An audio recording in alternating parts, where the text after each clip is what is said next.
সারফরাজকে, রিমি আক্তার সারফরাজকে কি যে সুন্দর লাগছে মাশাআল্লাহ। আমি আর আম্মু সারফরাজকে বারবার দেখছি, ওর দিকে তাকিয়েছিলাম। রিমি আক্তার আপু, আল্লাহ আমার ছেলে তো পুরো হিরো।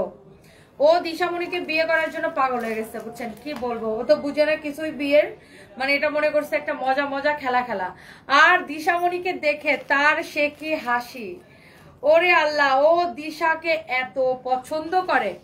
দিশা বিয়ের অনুষ্ঠানে আসার আগ পর্যন্ত সে বাকি সব বাচ্চাদের সাথে টাঙ্কি বাজছে, যেই দিশা আসছে তখন সবগুলাকে আউট, তখন দিশাকে নিয়ে এসে তার টাঙ্কি বাজি শুরু হয়েছে, বুঝছেন? দিশার পিছন সে ছাড়ে না।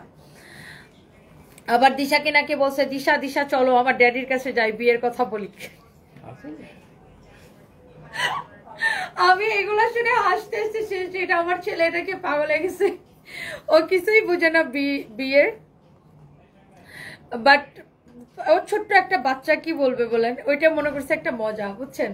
ও মনে করছে যে মানে এটা একটা মজা, এটা একটা খেলা। তো দিশাকে নাকি বলছে যে দিশা দিশা চলো চলো আমার ড্যাডির কাছে যাই, বিয়ের কথা বলি। আবার দিশা যখন চলে যায় তখন নাকি বলছে, প্লিজ দিশা তুমি যেও না, থেকে যাও, আমাদের বাসায় চলো। আপনার এখনকার জামাইকে আপনার মেয়ে কি বলে ডাকে? ও মাই গড, আমার এখনকার আর তখনকার জামাই কি? জামাই তো জামাই। আমার হাজবেন্ডকে আমার মেয়ে কি বলে ডাকবে? ডেডি বলে ডাকে, যেটা সেটাই তো ডাকবে।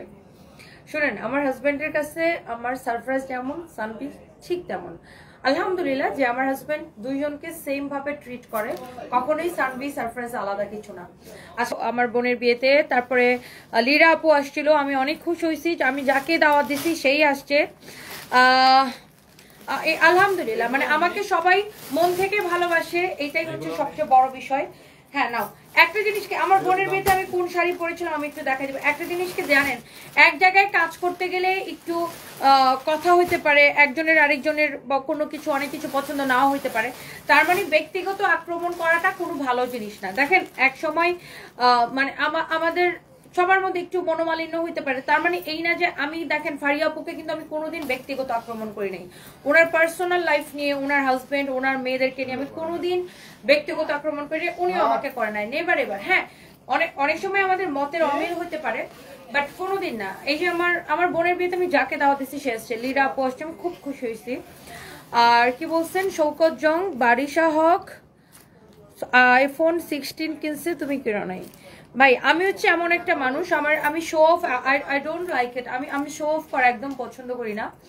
আমার যদি প্রয়োজন হয় তখনই আমি ওই একটা জিনিস কিনি, মানে ট্রেন্ডের সাথে গা মিলিয়ে, যে না সবাই এখন আইফোন 16 কিনতেছে বা একটা প্রতিযোগিতা, আমাকে সবার আগে কিনতে হবে বা আমারও কিনতে হবে, আমার টাকা থাকলেই কিনতে হবে।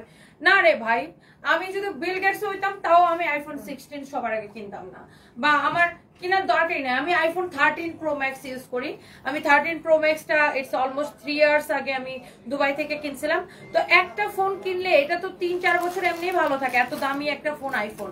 সো আমি 13 প্রো ম্যাক্স কিনছিলাম 2000 কত সালে, 21 সালে মনে হয়। এখনো আমি ওইটা ইউজ করি, আমার ওটা এখনো ভালো আছে। আমার ওই মানে আমি ওই মানে শো অফ করার জন্য, যে ঠিক আছে শো অফ দেখায় আমার, আমি সবার আগে কিনে দেখাই দেবে।